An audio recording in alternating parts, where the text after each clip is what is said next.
So, this is actually quite serious. After reading these terrorism acts, right, because I was reading them to learn about the law around for Palestine and all these prescribed groups and so forth, right? But in those acts and the anti-terrorism acts and so forth, it's actually saying that you're not allowed to use a computer system by force to and because of the European Convention of Human Rights, the law in Europe is that you can't invade into people's privacy, right? That's an actual law in Europe.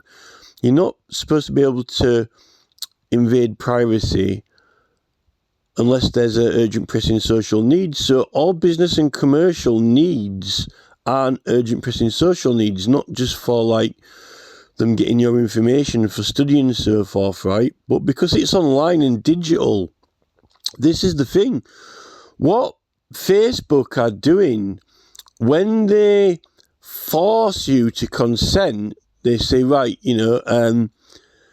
if you don't consent, you can't use our platform. Or if you actually join Facebook and then they say, right, we're going to throw you off the platform unless you consent, submit and accept to our terms.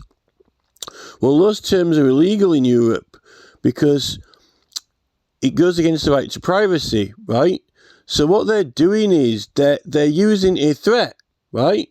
They're threatening you that if you do not submit consent and agree to their policy, right, then you'll lose all your data or your profiles, and you won't be allowed on the platform. And the same for YouTube as well, particularly when it comes to your political rights, because you remember they don't have that Section 230 in England. Now, remember there's that they've got that section for the use of force, right?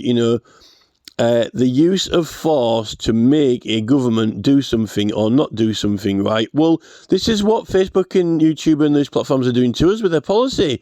They're saying, right, if you don't consent, to make us do something or not do something, but also politically, because when you're doing a political campaign to the government, and if you're using in Erskine May, misconduct against petitioners, it's illegal to deter people, obstruct or hinder them, right? So when you say you will agree to our policy or else, right? That is using that is a threat. That's a threat of use of force. And with YouTube, they've actually taken down my evidence for my campaign, right? So that was actually they actually took it by force, right? They took it by force, electronically, digitally. Now, you might usually think of, it's all hackers take things by force, but you've got something. It's like, you're making the government do or not do something, right, by force or threat. Well, that's what YouTube did. YouTube used force or threat, took my material away from me, which was constitutionally protected, and a lot of other people's as well, and they're forcing us to agree to this policy, right, by threat and force, which is actually against European Convention of Human Rights privacy. Now Keir Starmer is meant to be supposedly messing around with it, but it's too late. They've already been doing it. And Clegg was in with it. That is actually terrorist action.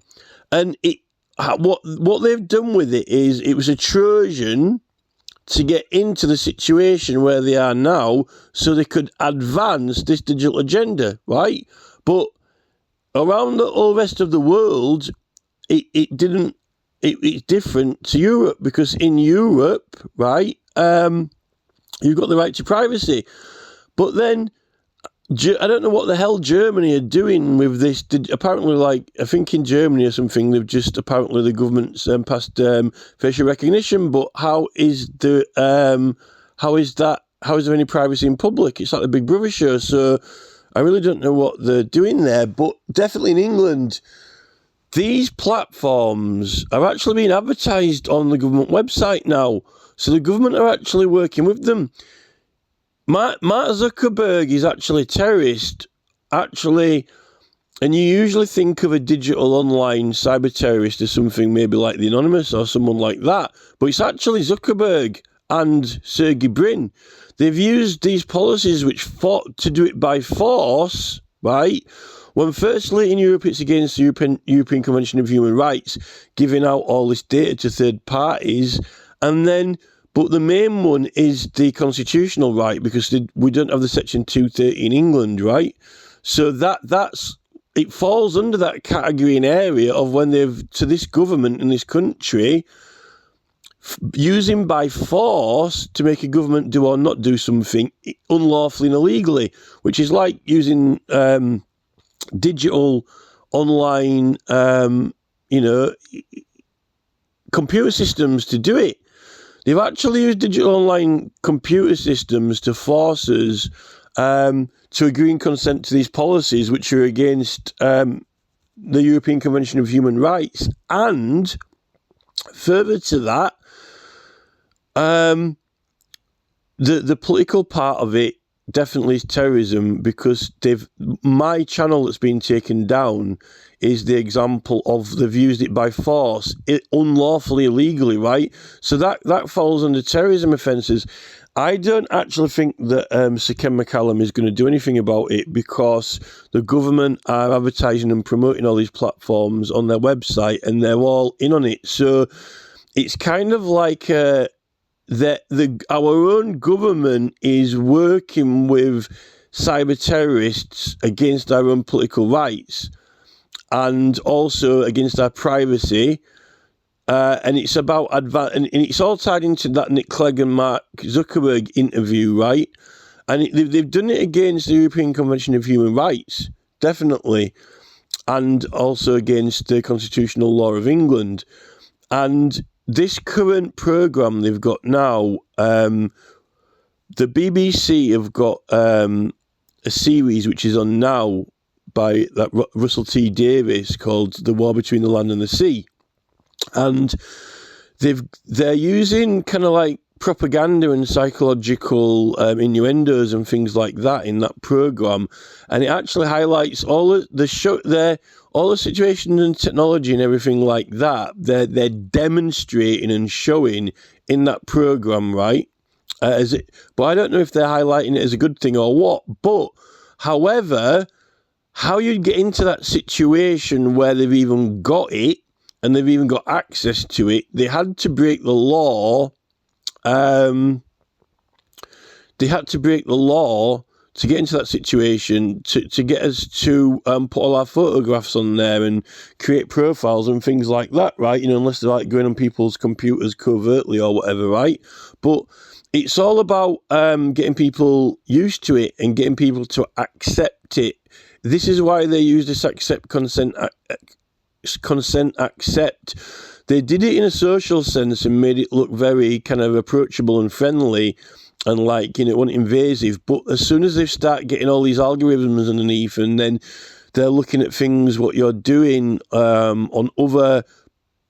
when you're not on Facebook and YouTube, when you're just doing things in your life, and they're going onto your phone and getting all information, which has nothing to do with your social interactions, for using them for adverts and things like that, that's against that privacy and ECHR for sure, because there isn't an urgent pressing social need for advertisements, for commercial advertisements, and there's an ulterior motive. Well, besides the ulterior motive is to know everything, to know information about everyone, but we don't know information about them. And then now how they've done this long-term strategy is absolutely scandalous. And when you've got no choice, when you will submit consent and accept, or you just won't use it, right?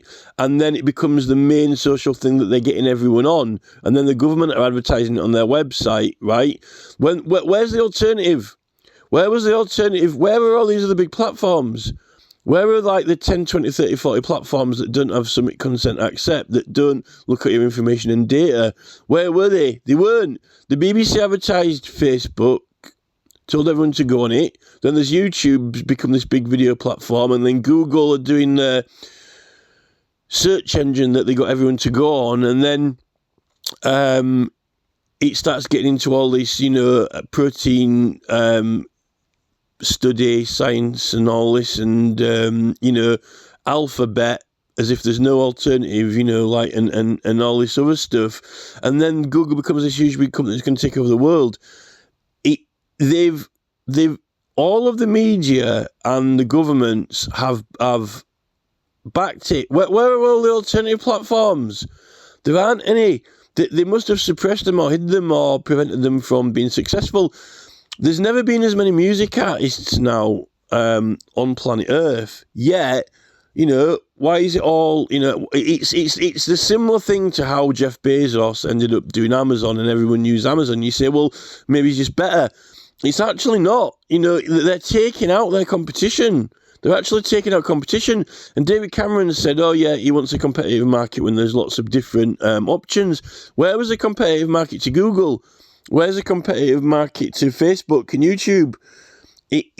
How they've done this is despicable when it comes to ECHR rights and particularly in England, constitutional rights. And then they ended up extraditing Julian Assange for leaking one video.